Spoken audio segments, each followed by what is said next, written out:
Mesdames, Messieurs, bonsoir, bienvenue dans cette édition. Le président de la République, chef de l'État, Mohamed Bazoum, est arrivé ce vendredi matin à Accra en provenance d'Abidjan. Dans la capitale ghanéenne, le chef de l'État a pris part à la cérémonie organisée par le secrétariat exécutif de la ZLECAf en partenariat avec l'Afreximbank, la CEA et l'Union africaine, en hommage à l'ancien président du Niger, Issoufou Mahamadou, pour le rôle qu'il a joué en faveur de l'intégration économique du continent. Cette cérémonie a eu lieu en présence de plusieurs chefs d'État et de gouvernement. Nous y reviendrons dans nos prochaines éditions.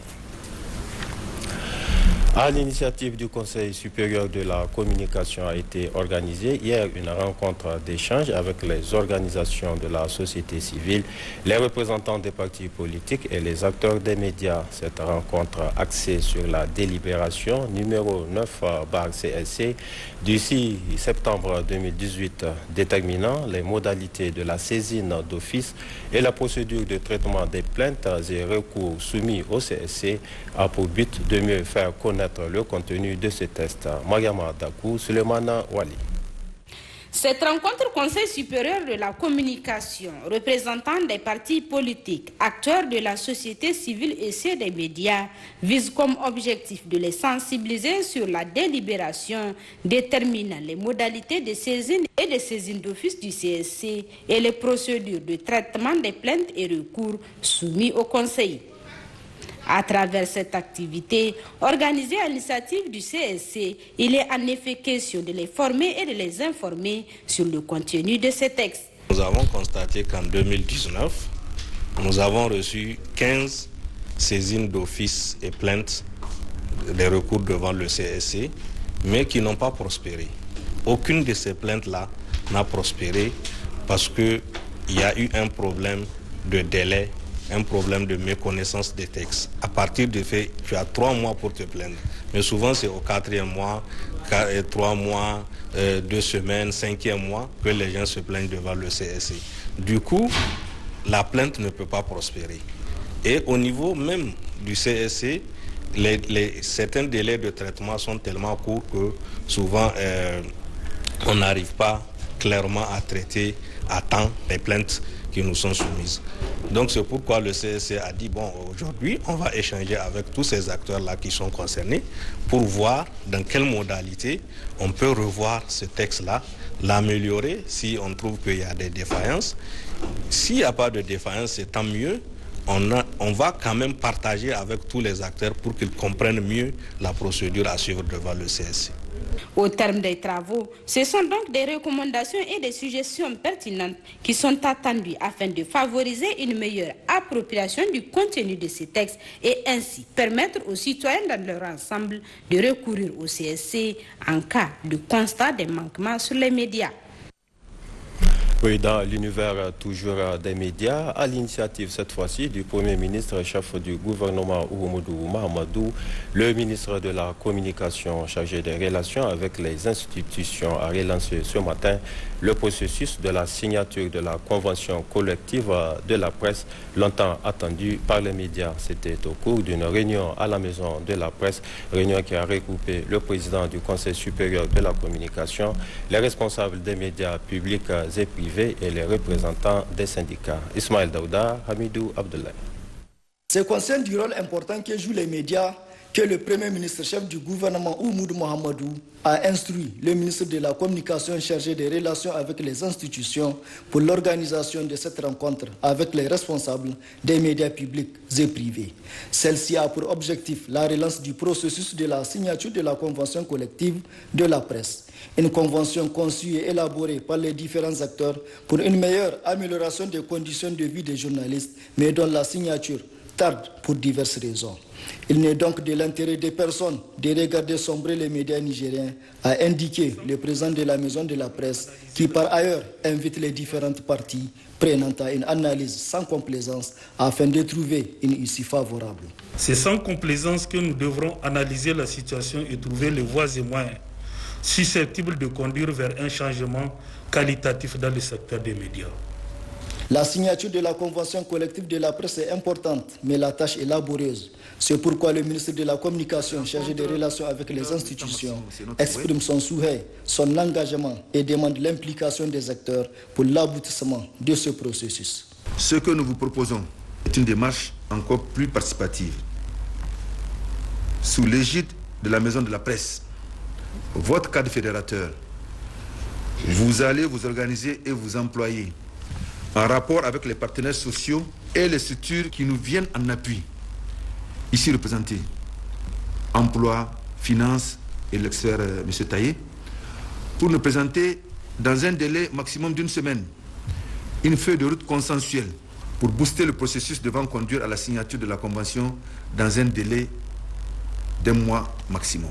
Parallèlement, le comité ad hoc mis sur pied par notre département ministériel mènera une campagne de sensibilisation intensive auprès des différents acteurs concernés, afin de continuer à les sensibiliser sur les tenants et aboutissants de cette convention et ses enjeux. Ça n'est suivi des échanges au cours desquels les participants ont soulevé des préoccupations auxquelles des réponses adéquates ont été apportées par les différents responsables, qu'ils soient du Conseil supérieur de la communication, du ministère et même de l'expert indépendant. En tirant la synthèse de cette rencontre, le ministre de la Communication, chargé des relations avec les institutions, Zad Mahamadou, en appelle au sens de responsabilité de l'ensemble des acteurs pour que cette page soit tournée et que la signature et l'adoption de la convention collective de la presse soient une réalité dans l'intérêt de toutes les parties prenantes. Sori Ibrahim Wan, représentant et directeur pays du programme alimentaire mondial PAM en fin de mission au Niger, a été honoré cet après-midi au cours d'une cérémonie organisée à cet effet. Il a été, au nom du président de la République, chef de l'État, Mohamed Bazoum, élevé au grade d'officier dans l'ordre du mérite du Niger. Abdelaziz Issaka, Hassan Moussa. Au nom du président de la République, chef de l'État, Son Excellence, M. Mohamed Bazoum, et du pouvoir qui nous sont conférés, j'ai l'honneur de vous élever au grade de l'officier de l'ordre du mérite du Niger. Après 5 années passées au Niger en tant que représentant et directeur pays du programme alimentaire mondial, M. Sori Ibrahim Wan, en fin de mission au Niger, quitte le pays avec tous les honneurs et la reconnaissance des plus hautes autorités du Niger. Vous n'avez ménagé aucun effort pour accompagner le mandat du PAM dans la recherche du bien-être de notre population. Vous avez su travailler en parfaite collaboration avec l'administration et en synergie avec les différents acteurs du pays. Votre disponibilité et vos qualités humaines ont beaucoup contribué à l'atteinte des résultats appréciables enregistrés dans le cadre de la mise en œuvre du programme de coopération Niger-PAM.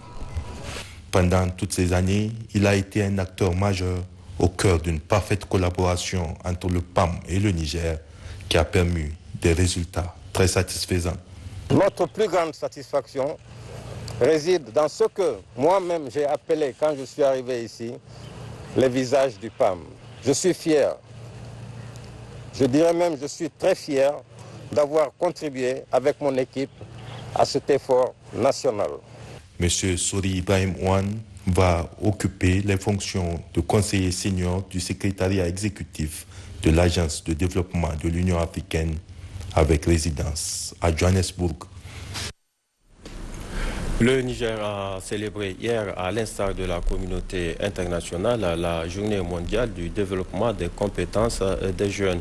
C'est le palais des congrès à Niamey qui a servi de cadre à la célébration de cette journée avec des manifestations prévues à cet effet. C'est une initiative soutenue par l'UNICEF. Jocelyne Amoussou, à côté Ouaglassa. Instituée en 2014 par les Nations Unies, la Journée mondiale du développement des compétences des jeunes est née de la volonté de l'Organisation internationale du travail, OIT, de l'UNESCO, pour promouvoir la transmission aux jeunes de compétences nouvelles nécessaires à l'emploi, à l'obtention d'un travail décent et à l'entrepreneuriat. Cette pertinence, quelques jeunes de différentes associations ont voulu le relever en initiant cette assise soutenue par l'UNICEF. Si on demande à une de ces nations, à partir de quand une société peut-elle se considérer riche ou viable?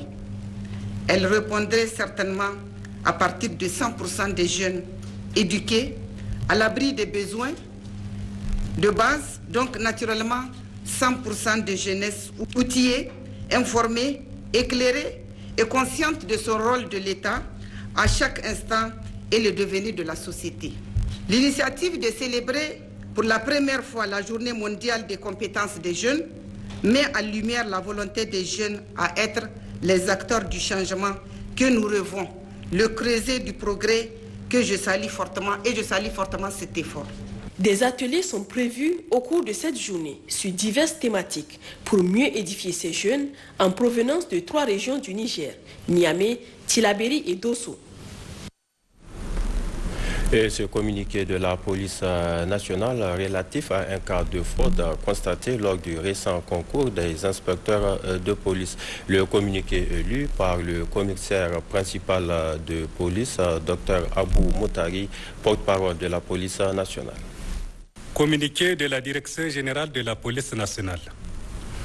La Direction générale de la police nationale porte à la connaissance de l'opinion publique que, suite aux informations faisant état d'un cas de fraude au concours professionnel des inspecteurs, officiers et commissaires de police au titre de l'année 2021, une enquête a été diligentée par l'Inspection générale des services de sécurité, IGSS.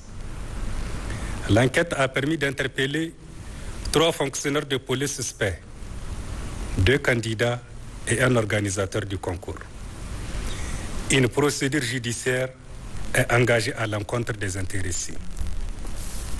Mais d'ores et déjà, des mesures administratives sont prises, notamment la suspension des mis en cause de leurs fonctions, conformément aux dispositions de l'article 133 de la loi numéro 2020-057 du 9 novembre 2020 portant statut autonome du cadre de la police nationale. Par ailleurs, la Direction générale de la police nationale rassure le public que tous les auteurs et complices seront sanctionnés conformément aux lois et règlements en vigueur. Fait à Niamey le 16 juillet 2021. Je vous remercie. Restons avec la police nationale à l'honneur cette fois-ci, car à travers elle, notre pays, le Niger, est encore une fois de plus à l'honneur sur la scène internationale. En effet, notre concitoyenne Hassan Housseize Zouera, commissaire principal de police, chef de la division de la protection des mineurs et des femmes, vient de recevoir le prix 2020 des Nations Unies en matière de population. L'annonce a été faite hier lors d'une cérémonie virtuelle. C'était en présence du ministre de la Santé publique et de la population ainsi que de plusieurs invités. Mahmoudou Idrissa Maïga à côté Ouaglas. C'est en reconnaissance de ses efforts en matière de défense des droits de la femme et des enfants, mais également son combat dans la lutte contre les violences basées sur le genre que le prix 2021 des Nations Unies en matière de population lui a été décerné. Elle, c'est la commissaire principale Hassan Housseize Zouera, chef de la division de la protection des mineurs et des femmes. C'était lors d'une cérémonie solennelle virtuelle ce 15 juillet 2021, cérémonie au cours de laquelle la lauréate a dédié ce prix à l'ensemble du corps de la police nationale. Le prix individuel de la population 2021 des Nations Unies que vient de remporter le Niger à travers ma modeste personne est le fruit d'un travail d'équipe de femmes et d'hommes qui, nuit et jour, se sont particulièrement investis pour le bien-être de la population du Niger. La division de la protection des mineurs et des femmes dispose d'une compétence nationale, ce qui, du point de vue pratique, facilite l'exécution de ces missions. Toutes ces structures travaillent de façon coordonnée pour un seul but, celui de garantir et de préserver le bien-être des femmes et des enfants. Le représentant de la coordinatrice des Nations Unies au Niger, le directeur général de la police nationale, ainsi que le ministre de la Population, ont tous félicité et salué l'engagement de la lauréate qui lui a valu cette distinction qui fait d'elle aujourd'hui une fierté nationale. Au-delà de la modeste personne de Mme Hassan, c'est toute la nation nigérienne qui est honorée à travers une de ses illustres filles. C'est pourquoi, à ce stade de mon propos, il me paraît important de marquer un point d'honneur pour féliciter et saluer la lauréate de ce prix à cause de son engagement personnel et ses efforts dans un contexte socio-culturel assez difficile, afin de protéger les groupes les plus vulnérables que sont les femmes et les filles. Très jeune commissaire déjà à l'âge de 38 ans, Zouera Hassan Housseize est également la plus jeune femme à recevoir cette haute distinction internationale jusqu'ici. Une distinction qui honore ceux et celles qui apportent des contributions dans le cadre de la protection de la femme et de la jeune fille à travers le monde. La chef de la division protection des mineurs et des femmes qui vient de recevoir le prix des Nations Unies pour la population édition 2020 a fait de la protection des femmes et des enfants l'une de ses priorités. Pour avoir un aperçu de ses actions, Télé Sahel a suivi 2 jours durant la commissaire Zouera Housseize Hassan et ses hommes sur le terrain dans 2 opérations. La première a consisté à récupérer des mineurs exploités par des individus et la deuxième opération a porté sur la consommation de la chicha et certains stupéfiants par des mineurs. Reportage Laoli Moutari, Maïnassara, Habibou Abdraman. Il s'agit d'abord pour la division protection des mineurs et des femmes de faire une série de descentes dans certains endroits névralgiques de la ville, identifiés suite à des investigations menées par les enquêteurs de la dite division. Devant les éléments de la police nationale, les consignes de la commissaire principale de police, Hassan Housseize Zouera, sont claires. Une opération propre et professionnelle, a-t-elle martelé. Ainsi, à travers cette descente, plusieurs sites ont fait l'objet de contrôles minutieux par la police. Il s'agit d'une opération qui consiste à aller dans les sites où des jeunes filles venues de pays voisins atterrissent aussi au Niger et qui sont exploitées. Nous avons enregistré plusieurs cas au niveau de la division, des cas d'exploitation sexuelle, physique, naturellement morale, de ces jeunes filles-là qui sont amenées par des personnes, soi-disant pour un avenir meilleur. Nous avons pris beaucoup de petites filles, de jeunes filles, vraiment très sensibles, avec des personnes adultes, donc l'information est tout simplement confirmée. On ne s'est pas trompé sur les investigations parce que l'objectif a été atteint. Le même exercice a été repris le lendemain, tard dans la nuit, où cette fois-ci, le mot d'ordre est de faire le tour d'un certain coin chaud de la capitale pour interpeller les mineurs qui consomment la chicha et autres stupéfiants, mais également les personnes responsables des lieux qui accueillent ces enfants en violant la loi. C'est des sites que nous avons identifiés où des personnes adultes utilisent ou bien favorisent la délinquance de ces jeunes gens. Donc, ce qui naturellement attire notre attention en tant que division de protection des mineurs et femmes pour aller dans le sens de la répression totale et mettre fin à ces agissements. Les enfants sont des êtres vulnérables, des êtres sensibles qui doivent bénéficier d'une protection spéciale de notre part et de la part de tout un chacun. Donc c'est cet état de fait, cette situation dans laquelle sombrent les jeunes de nos jours qui s'adonnent à la consommation des stupes dans des lieux de distraction au vu aussi de tous, qui est une situation alarmante qui attire notre attention et qu'il va falloir prendre rapidement des mesures urgentes pour pallier ce phénomène.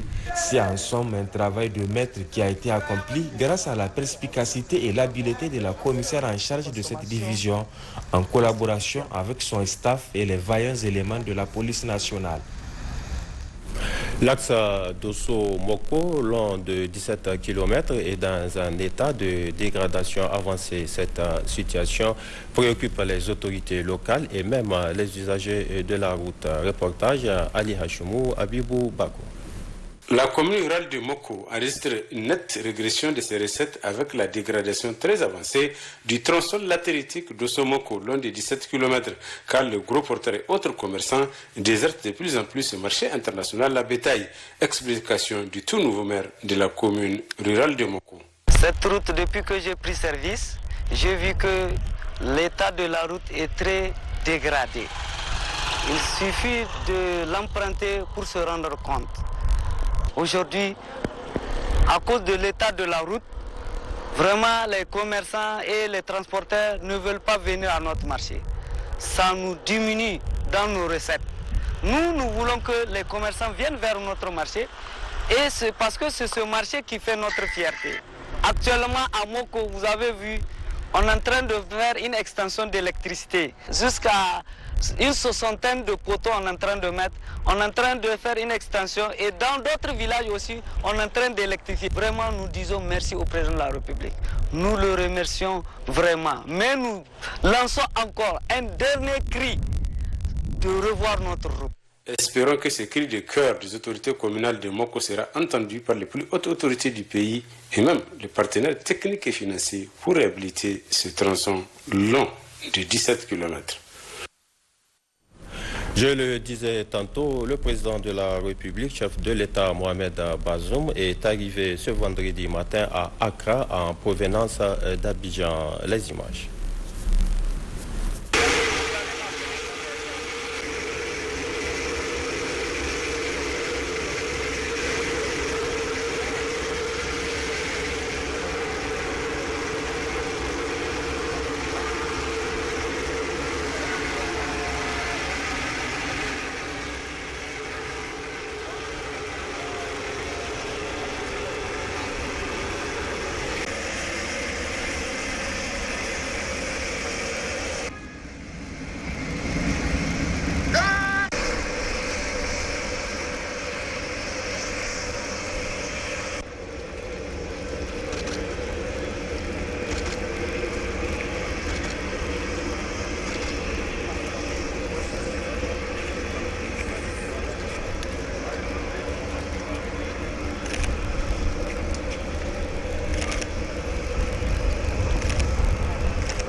À Abidjan, donc, où il se trouve le président de la République, chef de l'État, Mohamed Bazoum, a donc assisté, plutôt à Accra, a donc assisté à Accra au dévoilement de la stèle de l'ancien président de la République du Niger, Issoufou Mamadou, champion de la ZLECAF. C'était en présence de plusieurs chefs d'État et de gouvernements africains.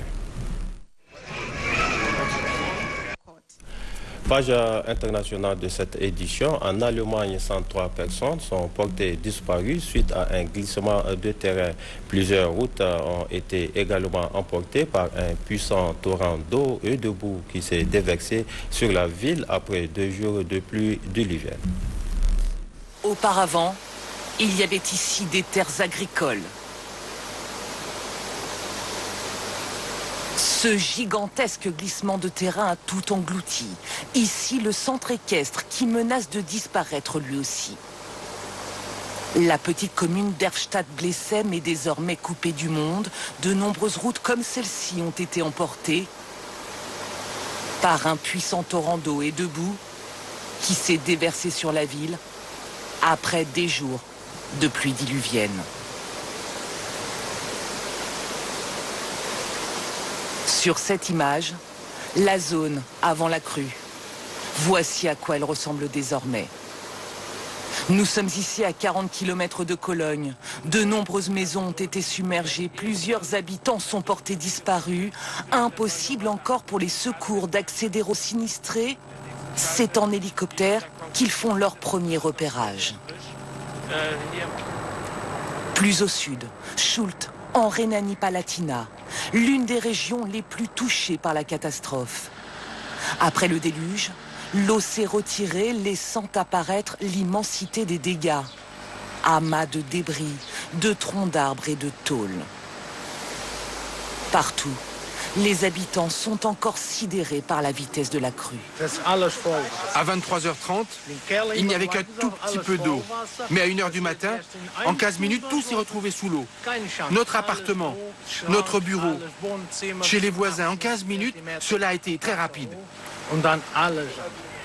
L'Allemagne dénombre à cette heure 103 morts. Il s'agit de la pire catastrophe naturelle qu'ait connue le pays. Page internationale suite en Afghanistan, une journaliste de Reuters a été tuée près du Pakistan. Danisha Siddiqui, c'est son nom, couvrait les combats entre les forces de l'ordre et des talibans. Il est mort pour avoir voulu informer. Danish Siddiqui était un photographe indien chevronné, lauréat du prix Pulitzer en 2018 pour sa couverture de la répression des Rohingyas en Birmanie. Il suivait pour l'agence Reuters les forces de sécurité afghanes près de Spinboldak, où il a été tué lors de combats avec les talibans. Eux, qui depuis plusieurs semaines et l'annonce du retrait des troupes occidentales, reprennent un à un les près de 400 districts que compte l'Afghanistan. Ils affirment désormais contrôler un poste frontière clé avec le Pakistan voisin. Cette avancée par endroits éclairs préoccupe au plus haut point le président Ashraf Ghani. Il participait ce vendredi à une conférence régionale des pays d'Asie centrale et du Sud à Tashkent.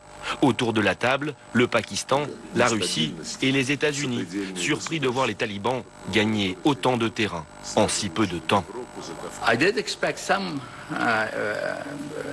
increased Taliban hold on territories that they were surrounding but had not yet captured.